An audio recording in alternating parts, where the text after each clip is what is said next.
ఓం శ్రీ మాత్రే నమః. అందరికీ నమస్కారం. ఈ రోజు మన ఛానల్లో దేవి నవరాత్రుల్లో భాగంగా 4వ రోజు అమ్మవారి అలంకరణ ఏమిటో, పూజా సమయాలు, సమర్పించాల్సిన నైవేద్యం ఏమిటో, ఏ రంగు చీర, పువ్వులు, మంత్రం, కథ, దానం, దాని ఫలితం గురించిన విషయాల గురించి పూర్తి వివరాలు ఈ వీడియో ద్వారా తెలుసుకుందాం. ఎక్కడ స్కిప్ చేయకుండా పూర్తి వీడియో చూస్తారని ఆశిస్తున్నాను.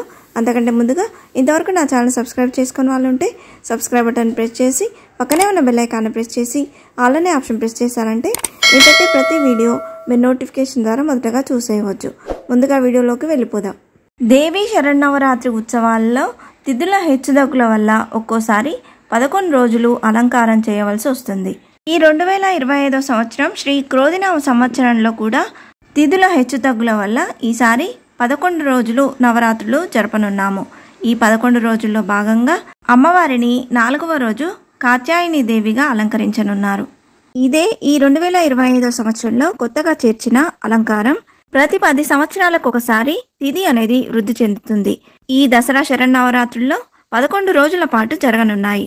ఇంతకుముందు 2016వ సంవత్సరంలో 11 రోజుల పాటు జరిపారంట.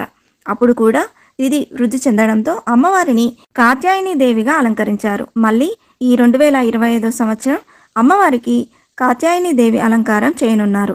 ఈ 2025 సంవత్సరం దేవి నవరాత్రుల్లో 4వ రోజు ఆశ్వయుజ శుద్ధ చవితి తిథి.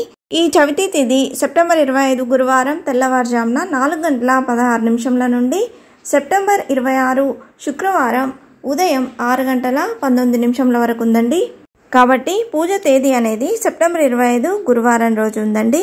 ఈరోజు నక్షత్రం స్వాతి నక్షత్రం. ఈరోజు అమ్మవారు శ్రీ కాత్యాయని దేవి అలంకారంలో భక్తులకు దర్శనం ఇవ్వనున్నారు.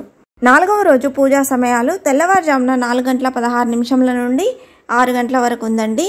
మరలా 7:31 నుండి 9:56 వరకు ఉంది. ఇది వీలు కాని వారికి ఉదయం 10:45 నుండి 11:50 వరకు పూజ అనేది ప్రారంభించుకోవచ్చండి. అలాగే సాయంకాలం పూజా సమయాలు సాయంత్రం 4:18 నుండి 7:30 వరకు ఉందండి. ఈరోజు అమ్మవారికి సమర్పించాల్సిన నైవేద్యాలు పాయసం, రవ్వ కేసరి. ఈరోజు అమ్మవారికి పసుపు రంగు చీరను ధరింపచేస్తారు. అలాగే మల్లెపూలు, మందార పూలతో అమ్మవారిని పూజిస్తారు. ఈరోజు తప్పక చదవవలసిన స్తోత్రాలు కాత్యాయని దేవి స్తోత్రం, కాత్యాయని దేవి అష్టోత్తరం.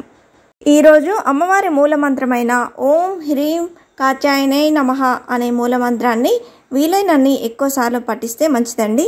ఈరోజు దానం చేయవలసినవి ఉలువలు. ఈరోజు అమ్మవారిని పూజించడం వల్ల కోరుకున్న భాగస్వామితో శీఘ్ర వివాహం, అలాగే అమ్మవారిని పూజించడం వల్ల ధైర్యం, విశ్వాసం, విజయాన్ని పొందగలం.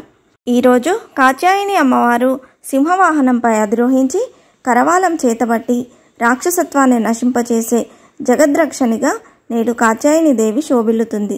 బీజాక్షరాల మధ్య మహామంత్ర స్వరూపిణి అయి కాత్యాయని దేవి దుర్గాదేవి అంశగా పూజలందుకుంటుంది.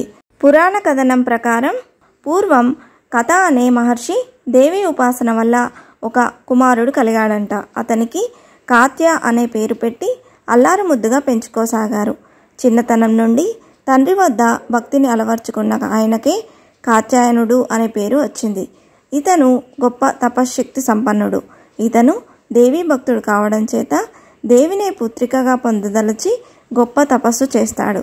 దేవి ప్రసన్నురాలై మహర్షికి పుత్రికగా జన్మిస్తుంది. కాత్యాయన్ని పుత్రికగా జన్మించుట చేత ఆ తల్లి కాత్యాయనిగా పేరుగాంచింది.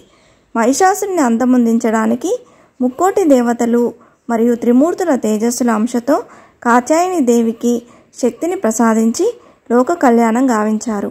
అనేక మంది రాక్షసులను అంతమొందించిన కాత్యాయని దేవి భక్తుల పాలిట కల్పవల్లి. ఆ తల్లిని ఆరాధించడం వల్ల చతుర్విధ పురుషార్థాలు సిద్ధిస్తాయి. రోగాలు, భయాలు, శోకాలు నశిస్తాయి. ఆయురారోగ్య ఐశ్వర్యాలు కలుగుతాయి.